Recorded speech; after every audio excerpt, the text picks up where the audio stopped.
There's a moment in video gaming history that I'll never forget. It's when you return to the world of Karak in Homeworld and find it engulfed in flames. It was a shocking and unexpected moment, yet today, 24 years later, it is a classic piece of gaming history, a narrative touchstone that even people who never played the game will be well aware of. It should be pretty obvious then that Homeworld occupies a very special place for me. It felt like a perfect fit then when Gearbox Software reached out and asked if they could sponsor me for this video on Homeworld Remastered. Talking about a game I love and has been a big part of my gaming history is certainly no hardship, so yes, this video is sponsored by Gearbox Software. What's more, you can get Homeworld Remastered completely for free right now up until the 3rd of August from the Epic Games Store. Just check out those links in the video description and be sure to claim your free copy. Now, usually in a video like this, I'd explain to you what the game is all about and the various different activities you can do within it. Now, I'm going to do that, but I'm going to take a slightly different approach. I want to talk about why this game has meant so much to me and just why I think it is so special. There's a whole bunch of different reasons for that, so we're going to go through each of them one by one. And we start with the environment, the setting itself. Set in space makes Homeworld very unique, and back in 1999 when Homeworld first came out, the idea of having spaceships as your controllable units was pretty darn unique. But more than that, it had never been done in quite this way before, and what's more, it was extremely stylistic. From the now iconic ship designs to those standout engine trails, all set against a beautiful backdrop of nebula and space. It's not hard to see why this caught so many people's attention.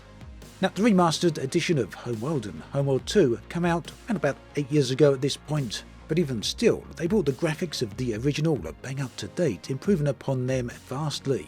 Although, that said, if you do want to try out the classic originals, those are both included in Homeworld Remastered.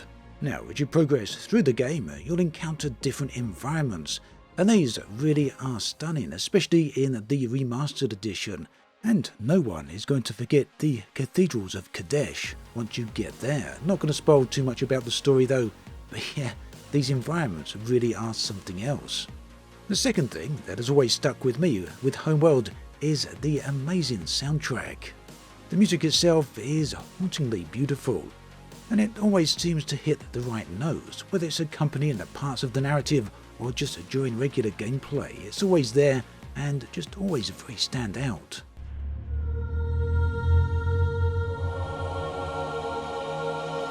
Scaffold control standing by. All stations green. You're cleared to approach. You got it.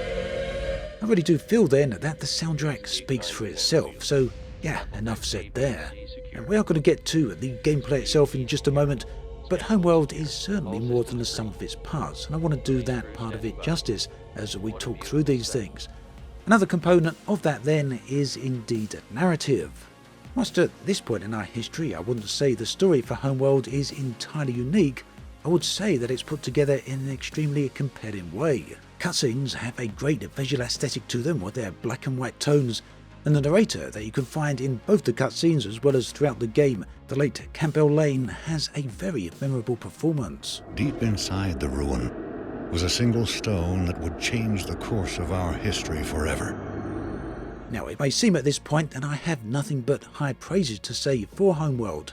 And the thing is, that is largely true. It's very rare that I get to talk about a game that has, well, pretty much perfected almost every aspect of it. And long-term viewers of this channel will be well aware that I like to take a balanced approach every time I talk about a game.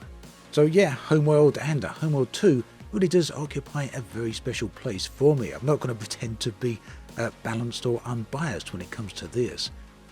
So then, that gives us a very high-level overview of the aesthetics and the nature of the game itself, but what about gameplay, I hear you ask? A lot of people are certainly going to be wanting to know what that's all about. Homeworld then is a real-time strategy game, and it makes full use of 3D space, something that is fairly unique among RTSs. And yes, that means you're not restricted to a 2D plane. Now, as with any typical and traditional RTS, you have a whole variety of different units you can use. These come in the form of scouts, fighters, corvettes, frigates, and even capital ships. And at the centre of all of this is perhaps one of the most iconic ships in video games, the Mothership. This vertical ship is going to be very recognisable to anyone who's even briefly encountered the game. It serves essentially as your base of operations. From here you can construct all your other units. Later in the game you'll obtain carriers as well, and these act as secondary bases of operations which can also construct units. Now, something fairly unique amongst RTS games is Homeworld's ability to create formations. Now, I hear you say that other games have formations, and of course they do, but very few of them do so in the 3D space.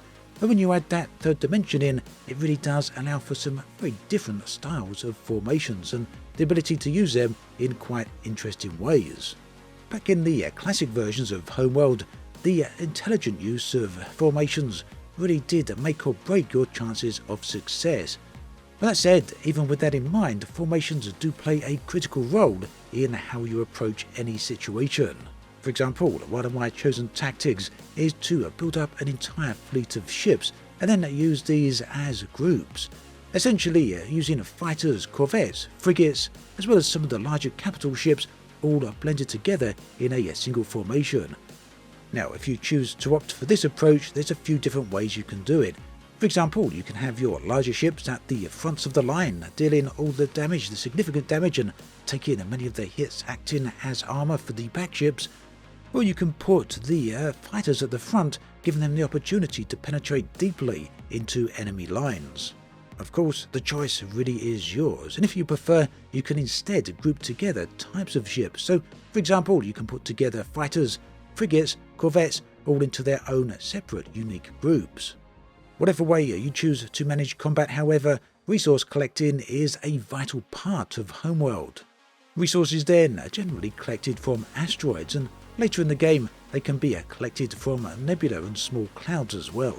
These resource units will allow you to not only construct new units, whether they're fighters or larger ships, but these resources are also essential for research as well. Research allows you to obtain new styles of ships, new types of units, as well as upgrade existing ships. Now, when it comes to combat, you'll also have noticed within the footage on screen my use of a tactical map. Simply pressing the spacebar will zoom the game right out so you get this broad overview. Essentially, it's a way of viewing a broader area of the game. It means you can see objectives far easier, as well as the location of enemy units. Now, from this map, you still can control your units as well as issue commands to them. However, you will lose some of the detail that you can see when you're looking in much closer to things. Now, in terms of gameplay itself, there's a variety of different approaches you can have. Firstly, Homeworld and Homeworld 2 are famous for their single-player focused campaigns. Of course, that means that these are narrative-driven. But they're not the only way to play Homeworld. You can also play in a multiplayer against a friend or an enemy as well if you wish. Further, there's also the option for you playing directly against a computer in skirmish matches outside of the campaign. So ultimately, this really does add to the longevity of Homeworld, but also gives you a few options. Maybe you're not too interested in the campaign and would prefer a few matches against a friend, or you don't really like multiplayer and just want to play some CPU skirmish matches. All of these options are there. Now, taking a step back from Homeworld Remastered for just a moment, I'd like to briefly talk about Homeworld 3. This game has been long in development at this point, but it seems that the developers really do want to get it correct. And after all, that is very understandable. The game, after all, is highly anticipated. And this makes sense. It's been a very long time since we've had a new sequel to the Homeworld franchise. Homeworld 3 then is definitely one to keep an eye on and has a release date of February 2024. Meanwhile, we do have access to Homeworld Remastered. Again, don't forget to check those links in the video description where, if you're watching this video early enough, you can get Homeworld Remastered entirely for free from the Epic Game Store. That is up until the 3rd of August.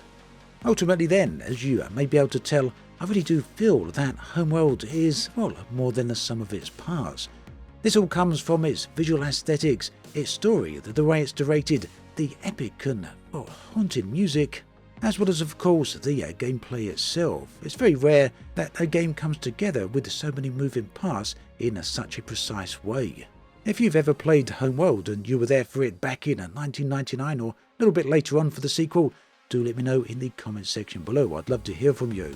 Also, if your first experience with the game was either the remastered edition or you're about to play it for the first time very soon, again, do let me know.